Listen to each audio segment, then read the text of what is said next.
जय हिंद फ्रेंड्स। उपराष्ट्रपति से संबंधित 3 अनुच्छेद को पढ़ चुके हैं। अनुच्छेद 63, 64 और 65। एक देखो हम ट्रिक बताए थे, उसका निकास शनि है। तो इस ट्रिक में जितने भी अक्षर आ रहे हैं उन अक्षरों के माध्यम से, उन अक्षरों से वो जो आर्टिकल से संबंधित जो शब्द आते हैं तो उन्हीं को हम समझेंगे। तो देखो इसमें जैसे उसका निकास शनि है, तो यहाँ पर उसका ये तो पढ़ चुके थे। अब इसमें क्या है, निकास और स, इसको समझते हैं। तो 66 में जो क्या है, नी, 66 में निर्वाचन है। अनुच्छेद 66 में निर्वाचन है। उपराष्ट्रपति का निर्वाचन कैसे होता है, निर्वाचक मंडल में कौन कौन शामिल होते हैं, तो चलो देखते हैं। देखो उपराष्ट्रपति के निर्वाचक मंडल में लोकसभा और राज्यसभा के सभी सदस्य चुनाव में भाग लेते हैं। राष्ट्रपति में क्या होता था, राष्ट्रपति में सिर्फ उसमें क्या होता था, राष्ट्रपति में लोकसभा, राज्यसभा और विधानसभा के सदस्य शामिल होते थे, मनोनीत सदस्य शामिल नहीं होते थे।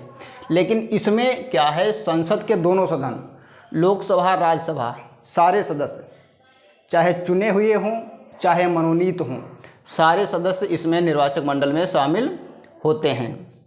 और बात वही, विधानसभा के सदस्य इसमें भाग नहीं लेते।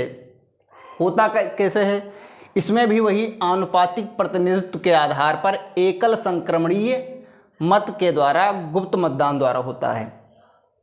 इसमें भी वही उपराष्ट्रपति का चुनाव भी बैलेट पेपर से होता है, जिसमें जितने भी कैंडिडेट होते हैं प्रत्येक कैंडिडेट को वरीयता देनी पड़ती है। उपराष्ट्रपति में क्या पढ़े थे, जैसे अगर 3 कैंडिडेट खड़े हुए हैं तो तीनों को प्रथम, द्वितीय, तृतीय वरीयता देनी पड़ेगी। तो वही चीज़ इसमें भी है। विधानसभा के सदस्य इसमें शामिल नहीं होते हैं। इसमें लोकसभा और राज्यसभा के दोनों सदस्यों के सारे, दोनों सदनों के सारे सदस्य इसमें शामिल होते हैं। फिर 67 में क्या है, 67 में कार्यकाल की बात कही गई है। उपराष्ट्रपति का कार्यकाल कितने, 5 वर्ष का होगा। और क्या है, इसमें देखो इनको भी हटाने की प्रक्रिया क्या है।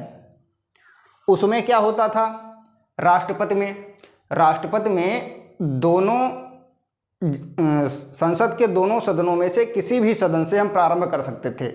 लेकिन इसमें निश्चित है, इसमें हम जो है राज्यसभा से ही ये महाभियोग लगाकर उसको हटा सकते हैं, लोकसभा, राज्यसभा इसमें। लेकिन इसमें भी 14 दिन पूर्व नोटिस देनी पड़ेगी उपराष्ट्रपति को। और प्रारंभ करने के लिए स्टार्ट होगा राज्यसभा से, और प्रारंभ करने के लिए 1/4 सदस्यों भाग लेंगे लिखित में। फिर पारित करने के लिए राज्यसभा में जब पारित हो जाएगा, पारित होने के लिए 66% सदस्यों की आवश्यकता होती है।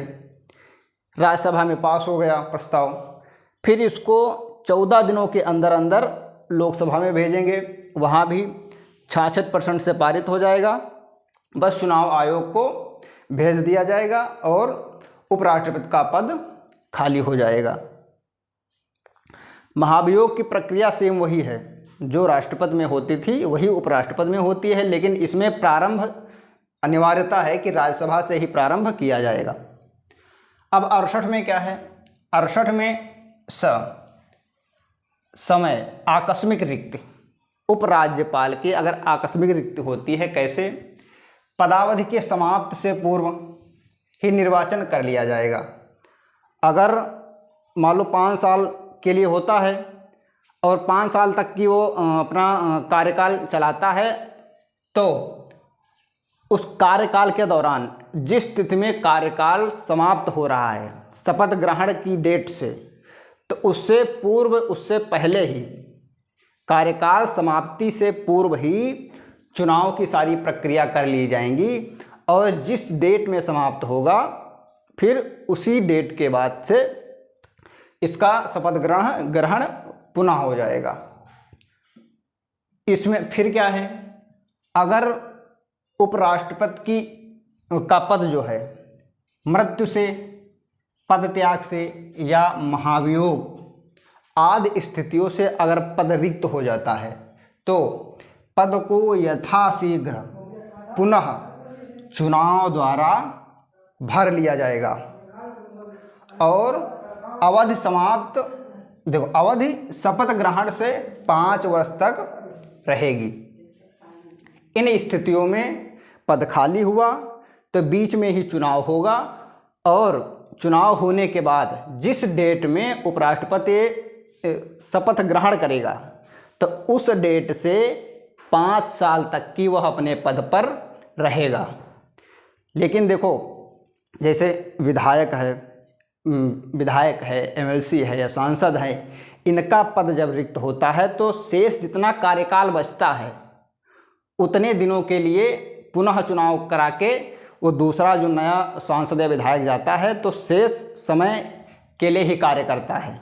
लेकिन इसमें क्या होता है, जिस डेट से पुनः चुनाव होगा, जिस डेट में शपथ ग्रहण राष्ट्रपति या उपराष्ट्रपति लेगा तो उस तिथि से 5 साल तक की अपने पद पर रहेगा। 68 में बस यही बात कही गई है। फिर 69 में क्या है, 69 में शपथ की बात कही गई है। राष्ट्रपति शपथ कैसे लेता था, जो सुप्रीम कोर्ट का मुख्य न्यायाधीश होता था सीजेआई, उसके समक्ष शपथ लेता था राष्ट्रपति।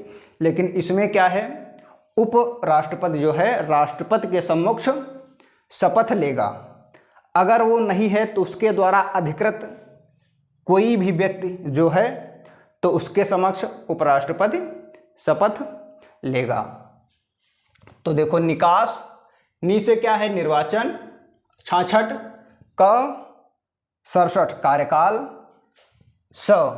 समय आकस्मिक रिक्ति 68 में और 69 शनि मतलब शपथ। अब अगले जो शेष बचे हैं राष्ट्रपति से संबंधित अनुच्छेद, उनको हम अगली वीडियो में समझेंगे। तब तक के लिए जय हिंद।